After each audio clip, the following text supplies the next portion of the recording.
Anything else we want to fucking cover today? Since we have been like out of action for the last couple of weeks. Well, I mean, we could sit here and talk about the NFL draft, but I mean, I'd say let's wait a little while. Let's get the OTAs out of the way. I mean, Dallas Cowboys suffered a huge loss, losing a linebacker who has only played 15 games in the last 2 seasons.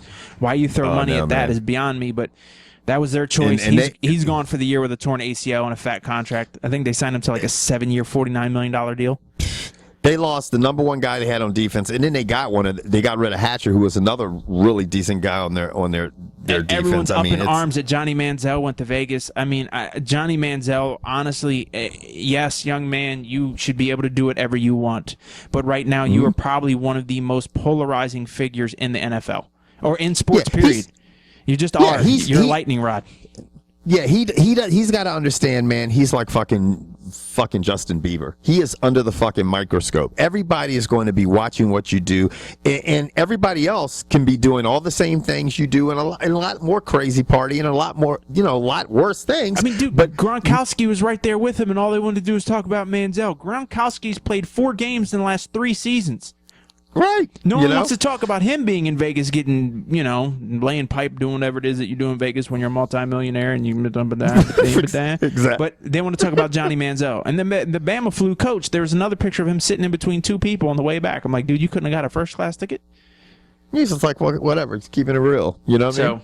Now, since we're on the football thing, obviously, this whole thing with Hernandez is kind of, it is not looking good for Hernandez. I mean, with all the new stuff that I mean, obviously we had the allegations of the double homicide in 2012, and now with everything, I mean, obviously he pled not guilty to these 2012 killings, but it seems like the prosecution has a witness that was there. I mean, I don't know what else to say, but it seems like this guy was there, and I think when it first got brought up, people were like, whatever.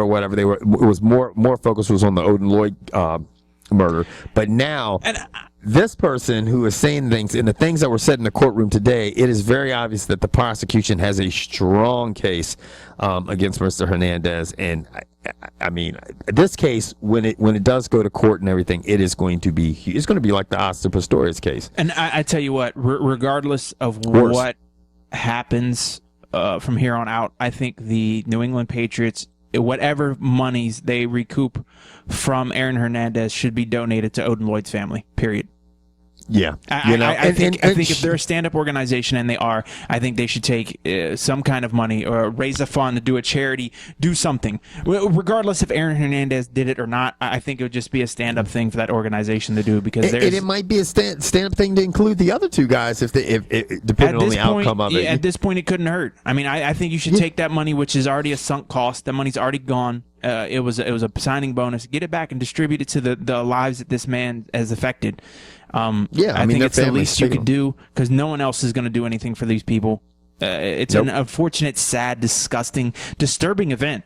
I mean, I could honestly see, like, maybe in the next 10 or 15 years, when he's still sitting in his jail cell and rotting, he might write memoirs, and you might really get the truth then. And I don't think, in all honesty, we understand how much of a villain, a crook, a disgusting human being this guy really is. Like, he's fucked up.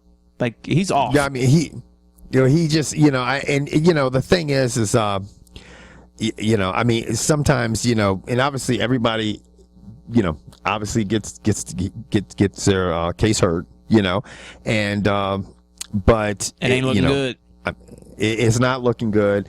And, like you said, George, in 10 years from now, we might sit back and we might really find out just what some of the demons he might have been battling throughout his, I mean, there obviously were some there that we know to some extent, his childhood and losing his dad and stuff like that and stuff. But sometimes some people it just really affects everybody differently. You know what I mean? And some people just go the wrong direction. And so, yeah, maybe we will see something like that in the future. Anyway, we're going to wrap it the fuck up. I think we've covered enough shit for the day, don't you, dude? Yeah. You want to talk some fucking World Cup, son? Yeah, right. Isn't that the thing I drink out of? Yeah, that's right. The World Cup, shorty. You saw the video I posted on Facebook. You and fucking what's his name were talking about going down to Brazil to watch that shit. Have fun, buddy. Did you see the video where the rebels were shooting off AK-47s for 3 minutes straight because their guy scored a goal? Yeah, you enjoy that. You hop on that plane, grab your passport, and have a good old time down there in Brazil. I'll keep my ass here on my couch and watch those guys kick balls into the net. If I'm in Brazil, motherfucker scored a goal and shot off 180 rounds. Get a grip. Dude, I'll be in the bar with the Americans and the Americans and the Europeans getting fucked up watching that shit, or going to a game somewhere. There's so many games, so many different locations there. You and Kerry should have a good time down there.